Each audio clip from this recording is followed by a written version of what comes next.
Rain lashed against the small, broken windows of the cramped apartment where Lila Moreno sat, clutching her newborn in her trembling arms. At 17, she had already faced more rejection than most did in a lifetime. Her parents had disowned her for shaming the family. Her boyfriend, who had promised her forever, had vanished the moment he heard the word pregnant, and her school expelled her for moral misconduct. The world had branded her a mistake. But as she looked down at the tiny, fragile baby sleeping in her arms, Lila whispered, "You'll never feel the kind of pain I felt. I swear it." She named her daughter Amira, meaning princess, though there was nothing royal about their lives. Their days were spent scraping for coins, Lila cleaning offices at night, washing dishes in diners, and sleeping only a few hours before beginning again. Each cruel whisper she overheard, "Look, the teenage mom, she'll never make it, poor girl, she's finished," became fuel that burned inside her. Her dreams had not died.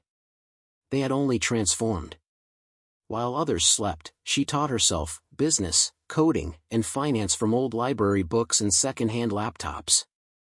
The library became her classroom, her sanctuary, her battlefield. She carried Amira there every evening, wrapping her in a blanket as she read articles about tech startups and investment strategies.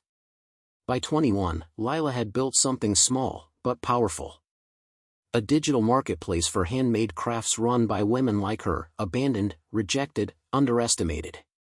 She called it Rise, because that's what she wanted for them all, to rise. At first, no one believed in her idea. Investors laughed in her face. One told her, "Sweetheart, the world doesn't bet on teenage mothers."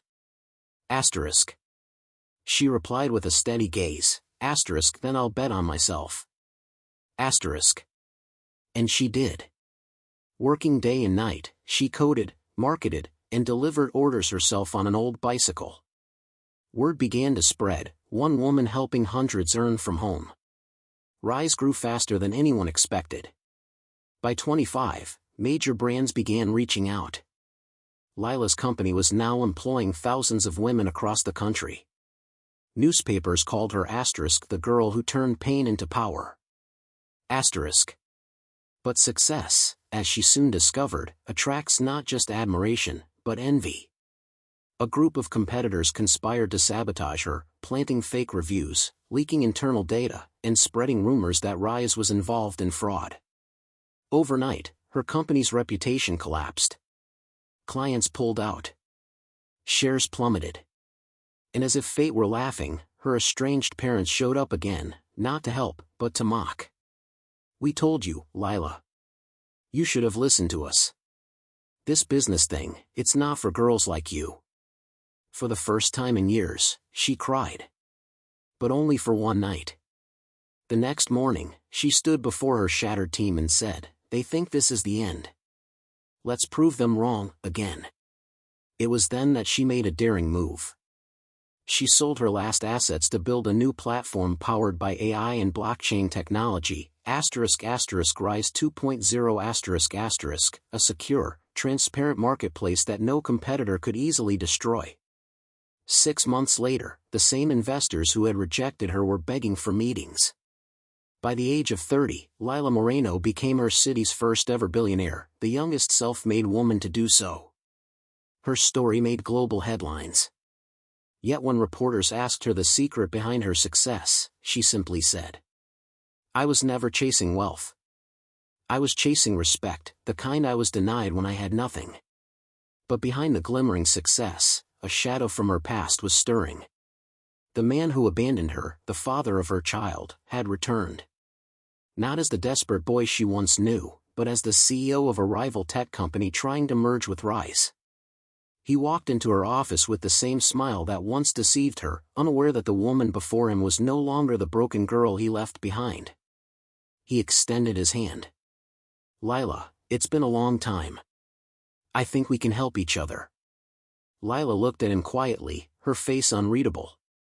"You're right," she said softly. "But first, let's talk about the help you owe." The room fell silent. He didn't yet know that she held documents, proof that his company had been stealing data from her clients. Nor did he know that her next move would shake the entire tech industry to its core. Her eyes locked onto his as the seconds stretched thin between them. The air in the boardroom felt heavier than glass, silent, sharp, and waiting to shatter. Across the polished table, Ethan Graves, the man who had once promised her forever, shifted slightly, forcing a smile that didn't quite reach his eyes. He was taller now, suit immaculate, watch gleaming, arrogance practically stitched into his cuffs. "Help I.O., he repeated with a faint, mocking tone. "Lila, that was a lifetime ago. We were kids. I think we've both moved past all that." Her lips curved into something between a smirk and a scar. "You moved past it," she said quietly. "I lived through it." He blinked, thrown for a moment by her composure.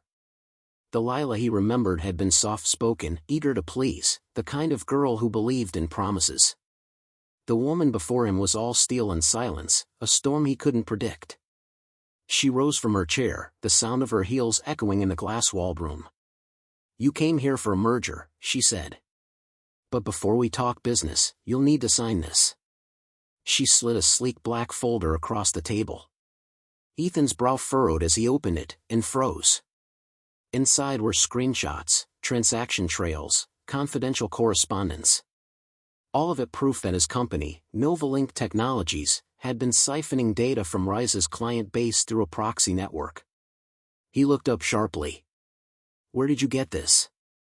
Lila tilted her head. "You think I built an empire without learning how to protect it?" He stood abruptly, voice low but shaking. "You're bluffing." "Am I?" she asked, stepping closer. "I could have gone to the press, Ethan. I could have destroyed you overnight. But I didn't. Not yet." He swallowed, his confidence faltering. "What do you want?" Lila paused, her gaze flickering toward the massive city skyline behind him. It glittered, thousands of lights, each one a reminder of how far she had climbed from the darkness he left her in. "I want you to remember who you tried to bury," she said softly.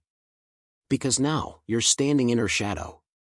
For a long moment, neither spoke.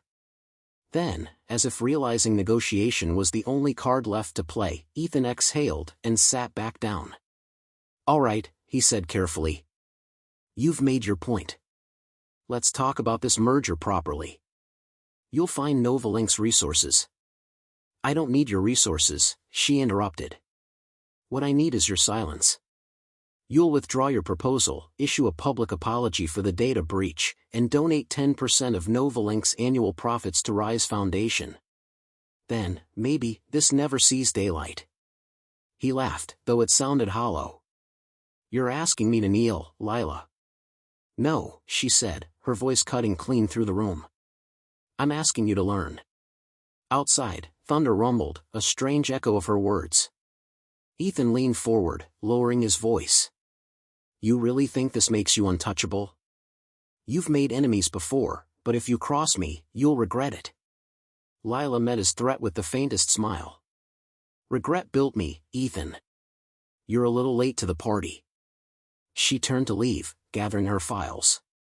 He watched her go, jaw tight, fury simmering beneath his smooth exterior. He had underestimated her once, but not again. As she stepped into the elevator, Lila's assistant, a bright-eyed woman named Rena, handed her a tablet. "We just got the analytics report," Rena said. "User growth has doubled since last quarter. Rise 2.0 is dominating 3 major markets already." Lila nodded, though her thoughts were far away. "Good. But keep an eye on Novalink. They won't take humiliation quietly." Rena hesitated. "Do you think he'll retaliate?" Lila glanced at her reflection in the elevator's mirrored wall. For a moment, she saw the 17-year-old version of herself staring back, the girl who'd been kicked out, laughed at, and told she'd never make it. Then, with quiet certainty, she said, "If he does, he'll learn what happens when you try to fight someone who's already survived the worst." The elevator doors opened to the sound of clicking cameras. Journalists swarmed the lobby, shouting questions. "Miss Moreno, is it true you turned down a billion-dollar merger? Lila, are you planning to expand overseas? Who inspired Rise 2.0? She smiled, moving past them with effortless grace. Failure inspired it, she said, before disappearing into her car. That night, after hours of meetings and strategy calls, Lila returned home to her quiet penthouse overlooking the city. The lights of the skyline glittered like tiny promises kept. Amira, now 13, was sitting on the couch sketching designs for a school project. "Hey, superstar," Lila said softly, dropping her bag. "What are you working on?" Amira grinned. "A logo for your company's charity arm. I thought it could use something hopeful." Lila's heart warmed. She sat beside her daughter, brushing a strand of hair from her face. "You've got your mother's drive," she said. Amira tilted her head. "You mean your stubbornness?" Lila laughed quietly. "That too." But beneath the laughter, her mind was spinning. She had fought her way to the top, yes, but the higher she rose, the lonelier the air became. Power had its price. Every deal was a chess move, every ally a potential traitor. And now Ethan's reappearance felt like the first ripple of a storm. Her phone buzzed. A message flashed from an unknown number. "You think you've won, Lila. But you've just started a war." Her grip tightened on the phone. She didn't respond. Instead, she forwarded it to her security chief with a single instruction: trace it. Outside, the city pulsed with life, cars streaking through rain, neon lights reflecting off puddles. Somewhere out there, Ethan was plotting. But Lila was already 2 steps ahead. She had built Rise from nothing but ashes, she would not lose it to arrogance. She poured herself a cup of tea and opened her laptop. Within minutes, she was deep in research, new partnerships, expansion plans, cybersecurity enhancements. Her determination was relentless, the rhythm of her typing echoing like a heartbeat. Midnight passed, then 1, then 2. The world slept, she did not. Her eyes burned, but her spirit didn't falter. Every sleepless night reminded her of those early days in the library, whispering promises to a baby wrapped in a worn blanket. She opened a drawer and pulled out that same blanket, faded, soft, fraying at the edges. She smiled faintly. "We're not done yet, little one," she murmured. Her phone rang again, this time from Rena. "Lila," her assistant's voice trembled, "you need to see this. Novalink just leaked confidential Rise documents online. They're saying your platform's data isn't secure." Lila froze for a heartbeat, then her voice turned to steel. "Get the legal team online. And Rena, don't panic. This is exactly what I expected." She hung up, eyes cold and focused. Ethan had just made his move. Now it was her turn. Somewhere deep inside Rise's headquarters, servers began shifting, code lines activating, a defense system Lila herself had designed. Within hours, not only would the breach be neutralized, but the trail would lead straight back to Novalink's own servers. As she watched the digital war unfold across her screens, a calm settled over her. She was no longer fighting to prove herself. She was fighting to protect what she'd built, for every woman who'd ever been told she wasn't enough. And as dawn crept into the sky, painting gold over the city that once mocked her name, Lila Moreno leaned back in her chair and whispered to herself, "Let them come." The first rays of morning light spilled across the skyline, glinting off the towering glass building that bore her company's name, **Rise**, in bold silver letters. Lila Moreno sat alone in her office, her reflection framed against the sunrise like a woman sculpted from victory and vengeance alike. The night had been long, but her mind was sharper than ever. Her enemies had drawn their swords, and she was ready to end the war they started. Her phone buzzed. Rena's voice came through, breathless with excitement. "Lila, the cybersecurity team traced the leak. It came directly from Novalink's internal servers. Every single line of data points back to them. We have undeniable proof." A slow, measured smile spread across Lila's face. "Perfect," she said. "Prepare the press release. I want it public by noon." By the time the city awoke, headlines blazed across every screen, every news feed, every trending platform. Novalink exposed, billionaire Ethan Graves caught in data breach scandal against rival company. Ethan's empire began to crumble within hours. Stockholders fled, investors withdrew, and his board demanded answers he didn't have. His confident smile, once his signature weapon, had vanished. He was cornered, and he knew who put him there. He called her at noon. "Lila," his voice cracked through the line, cold and hoarse. "You've made your point. But do you realize what you've done? You've destroyed my company." She paused for a moment before replying. "No, Ethan. You destroyed it the day you tried to destroy me. You could have just taken the deal," he muttered bitterly. "We could have ruled this city together." Lila laughed softly, a sound both beautiful and terrifying. "I didn't fight my way here to rule beside the man who left me bleeding at 17. She hung up. By evening, Novalink had filed for bankruptcy. Ethan disappeared from the public eye, his once glamorous name now a cautionary whisper in boardrooms and business schools. Meanwhile, Rise's valuation soared. Media called it the most poetic corporate turnaround in history. But Lila didn't celebrate. Not yet. She had one more move to make. That night, she stood before a packed auditorium, the grand opening of the Rise Foundation Global Summit. Cameras flashed, reporters swarmed, and thousands tuned in to watch. On stage, a massive screen displayed her company's mission, empowering the rejected, uplifting the forgotten.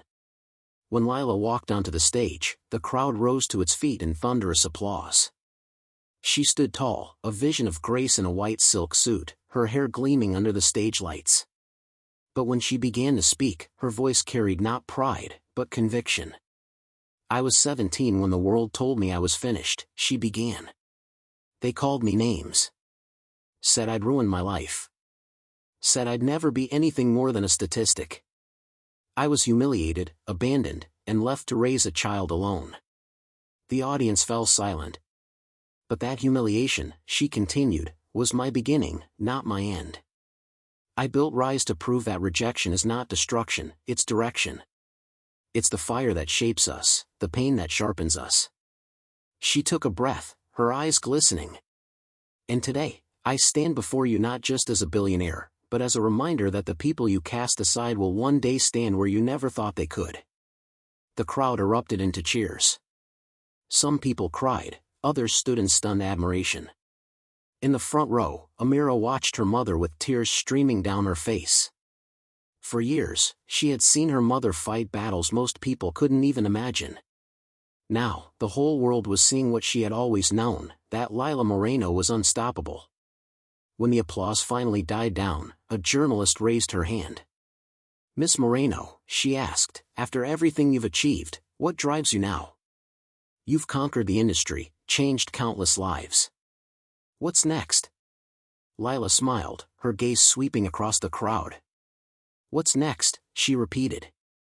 "To teach every young woman who feels invisible that she is the storm.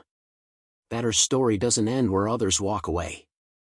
I'm building an academy, Rise Global Institute, for girls who've been rejected by society. They'll learn business, technology, leadership, everything I had to teach myself alone." The crowd roared once more, and this time, the sound wasn't just applause, it was the sound of a legacy taking shape. When the ceremony ended, Lila walked out to the balcony, where the city stretched endlessly below. The air smelled of rain and new beginnings. She closed her eyes for a moment, letting the cool wind brush her face. A soft voice interrupted her thoughts. "Mom." She turned to see Amira standing there, holding a single red rose. "For you," her daughter said with a shy smile. "You did it." Lila took the rose gently, her heart swelling with pride. "No, we did it," she whispered. "You were my reason when I had none." They stood together for a long time, watching the city lights shimmer below. Lila's mind drifted to the girl she once was, the frightened 17-year-old with a baby and no future. She could almost see her there, sitting in that cold apartment, whispering dreams to the darkness. "I kept my promise," she said quietly, almost to herself. Later that night, when the crowds had gone and the cameras were off, Lila sat by her window with a cup of tea. Her phone buzzed, a message from an unknown number again. Her heart tensed for a moment, but she opened it anyway. It was Ethan. *U1, Lila. I lost everything. But maybe, you were right to leave me behind. *. She read it twice, then deleted it without replying. There was nothing left to say. She turned instead to her tablet, opening the latest reports from her new charity wing. The Rise Foundation had already enrolled hundreds of girls from underprivileged backgrounds, each one given scholarships, mentorship, and training. Lila watched the live feed of their orientation, young faces filled with wonder, determination, and hope. That was her real empire. Not money, not fame, but the lives transformed by her resilience. As dawn crept over the city once again, the sky blushed gold. Lila sat in silence, remembering every door slammed in her face, every cruel word, every sleepless night, and realized none of it broke her. It built her. Her success wasn't a revenge story anymore. It was redemption. Days turned into weeks, and Rise continued to expand, opening branches across continents, partnering with world leaders, inspiring documentaries, and mentoring programs. Lila became a symbol of endurance. Schools taught her story. Business forums quoted her words. And in quiet corners of the world, girls whispered her name like a promise to themselves, if she could, maybe I can too. Yet for all the fame and glory, Lila remained grounded. She still visited the same library where her journey began, now transformed into the Lila Moreno Learning Center. She would sit in the back sometimes, watching the students studying under the soft light. One afternoon, an older librarian approached her with a smile. "You used to sit right there," she said, pointing to a corner seat. "Back then, you were just a quiet girl with a notebook full of dreams." Lila smiled gently. "And now, I'm a quiet woman with a notebook full of plans." The librarian chuckled. "Still writing?" "Always," Lila said. "Because the moment I stop dreaming, I stop living." That night, as she left the library, a group of girls ran up to her. "Miss Moreno," one of them called breathlessly. "We just wanted to thank you. We're part of the first Rise Institute class. You changed our lives." Lila knelt slightly, looking into their bright eyes. "No," she said softly. *You'll change the world. I just showed you where to start." They hugged her tightly, and for a fleeting moment, she felt the weight of every hardship lift away. Back in her car, as the city lights blurred into streaks of gold and white, Lila whispered to herself, "They used to laugh at me. Now they listen." The driver glanced at her in the mirror. "Miss Moreno, where to next?" She looked out the window, her reflection faint against the city that once rejected her. "Home," she said, then added with a small smile, "but not to rest. We've only just begun." As the car disappeared into the glowing night, a soft drizzle began to fall, like the heavens themselves applauding the girl who turned her tears into triumph. And somewhere, in that quiet rhythm of rain, the world kept whispering her name. Lila Moreno, the girl who was rejected at 17, but rose higher than anyone ever dreamed.